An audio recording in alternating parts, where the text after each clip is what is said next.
किसी ने बड़ी कमाल की बात कही है कि पूरी दुनिया जीत सकते हैं संस्कार से और जीता हुआ भी हार सकते हैं अहंकार से। हाय गाइस, मैं पीतांबर सिन्हा। एक छोटी सी कहानी।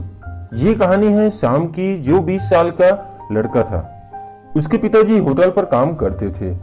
श्याम वैसे तो अच्छा लड़का था, लेकिन उसके फिजूल खर्च करने की बुरी आदत थी। वे अक्सर पिताजी से पैसा मांगा करता था और उसे खाने पीने, सिनेमा देखने में खर्च कर देता था। एक दिन पिताजी ने श्याम को बुलाया और बोले, देखो बेटा, अब तुम बड़े हो चुके हो और तुम्हें अपनी जिम्मेदारी समझनी चाहिए। तुम आए दिन मुझसे पैसे मांगते रहते हो और उसे इधर उधर उड़ाते रहते हो, ये अच्छी बात नहीं है। श्याम बोले, क्या पिताजी, कौन सा मैं आपके 1000-2000 ले लेता हूँ चंद पैसों के लिए? आप मुझे इतना बड़ा लेक्चर दे रहे हैं। इतने पैसे तो मैं जब चाहे आपको लौटा सकता हूँ। श्याम नाराज होते हुए बोले। श्याम की बात सुनकर पिताजी को क्रोध आया, पर वे समझ चुके थे कि वे डांटने फटकारने से कोई बात नहीं बनेगी।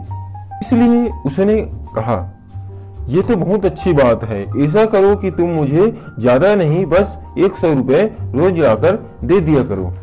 श्याम मुस्कुराते हुए और खुद को जीता हुआ महसूस कर वहां से चला गया। अगले दिन जब श्याम को पिताजी के पास पहुंचे तो उसके पिताजी बोले, बेटा लाओ मेरे 100 रुपए। उसकी बात सुनकर श्याम जरा घबरा गया और जल्दी से अपनी माँ से 100 रुपए मांगकर ले आया। लीजिए पिताजी, ले आया मैं आपके 100 रुपए। और ऐसा कहते हुए श्याम ने पिताजी के हाथ में रुपए थमा दिए। उसे लेते ही पिताजी ने रुपए आग में फेंक दिए। ये क्या, आपने ऐसा क्यों किया?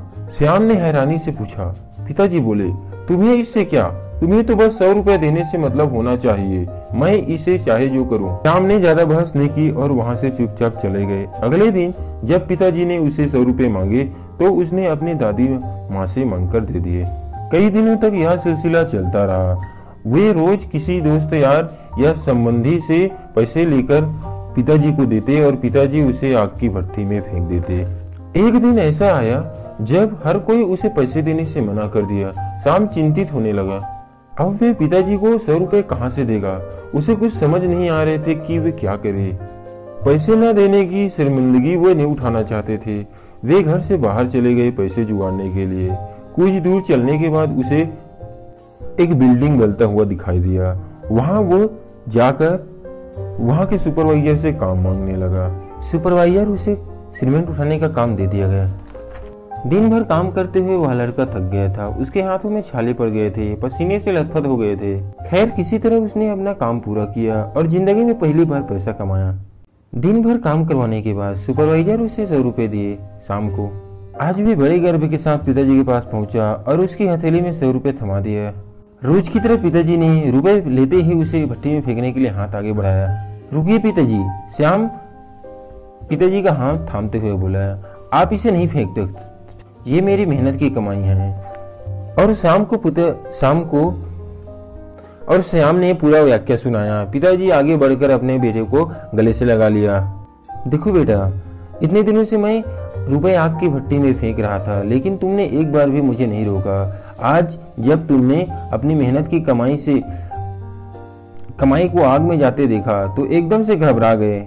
ठीक इसी प्रकार जब तुम मेरी मेहनत की कमाई को बेकार की चीजों में उड़ाते हो तो मुझे भी इतना ही दर्द होता है। जैसे तुम घबरा गए वैसे मैं भी घबरा जाता हूँ। इसलिए पैसे की कीमत को समझो, चाहे वो तुम्हारे हो या किसी और के।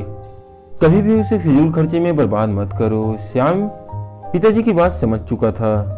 उसने फौरन चरण स्पर्श किए और अपने व्यवहार के लिए माफी मांगी और वे पैसे की कीमत समझ चुके थे। एक छोटी सी कहानी बहुत बड़ी सीख देती है कि हमें भी अपने पैसे का फिजूल खर्च नहीं करना चाहिए।